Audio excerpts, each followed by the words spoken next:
Hello and welcome back to my channel. আমি মৌমিতা আবার চলে এসেছি একটা নতুন দিনে একটা নতুন ব্লগ নিয়ে। তো আপনারা সবাই কেমন আছেন জানাবেন। আর আজকে আমি অ্যাকচুয়ালি বিকেলবেলা ব্লগ শ্যুট করছি। তো আজকে আমি ভেবেছি যে ডিনারে কিছু ভালো বানাই। কিন্তু কিছু ননভেজ কিছু বানানো যাবে না, বিকজ আজকে পূর্ণিমাও আছে। তো তাই জন্যে আজকে বানাবো হচ্ছে কাশ্মীরি আলুর দম আর বাসন্তী পোলাও। আর একটা সাজেশন আপনাদের কাছে আমি চাইতে চাই যে আমি যে ব্লগ ভিডিওগুলো আপলোড করি এইটার সাথে সাথে যে আমি কোনো সময় এই খাওয়া দাওয়া রান্নার ভিডিও আমি আপলোড করি, এটা কি আমি আলাদা করে আপলোড করব না আমার ব্লগ ভিডিওর সাথেই আপনারা দেখতে ভালোবাসছেন? সেটা না কমেন্টে নিশ্চয়ই জানাবেন। তো চলুন রান্নাটা শুরু করা যাক। তো রান্নাঘরে আমি এসে গেছি। আর সব থেকে আগে আমি আলুর দম বানাবো। তো আগেই আমি আলুটাকে সরষের তেল দিয়ে দিয়েছি কড়াতে। আলুটাকে একটু ভেজে নেবো একটুখানি নুন আর হলুদ দিয়ে।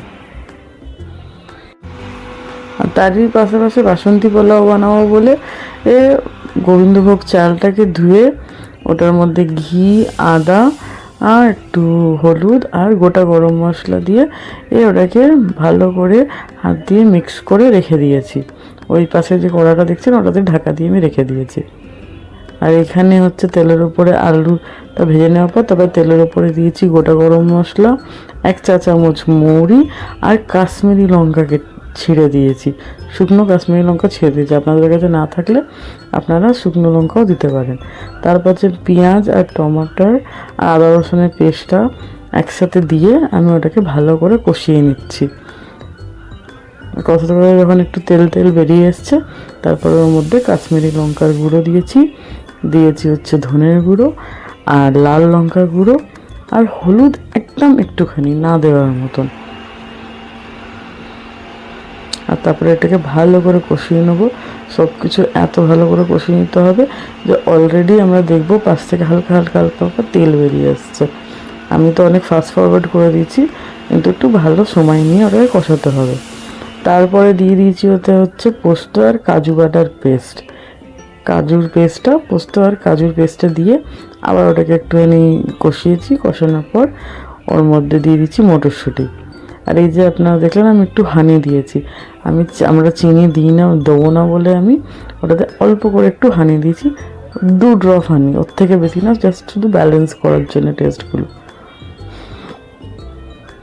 তারপরে আলুটাকে দিয়ে ভালো করে কষিয়েছি। যখন দেখেছি যে একটু জল লাগবে, একটু গরম জল করা ছিল, গরম জলটা দিয়েছি। ওপর থেকে গরম মশলা আর ধনেপাতা ছড়িয়ে দিয়েছি। ব্যাস রেডি। খুবই সিম্পল, খুবই ইজি আর খুবই টেস্টি হয়েছিল খেতে। আপনারা যদি বলেন যে আমার আলাদা করে একটা রান্নার চ্যানেল বানাতে, তাহলে আমি ওখানে প্রপারলি রান্নাতে ফোকাস করে আপনাদেরকে মাপের সাথে সাথে বুঝিয়ে আমি বলে দেবো। কিন্তু এই ব্লগ চ্যানেলে আমি একটু শর্টকাটেই আপনাদের বলে দিই। তবে এরমভাবেই আমি বলি যেন খুব সহজ হয় আপনাদের বুঝতে। তো আলুর দমটা হয়ে যাওয়ার পর আমি এই পোলাওটা বানাতে চলে এসেছি। পোলাওটাও খুব সিম্পল, ওই যে বলেছিলাম আগে যে ম্যারিনেট করে রাখতে হবে পোলাও চালটাকে।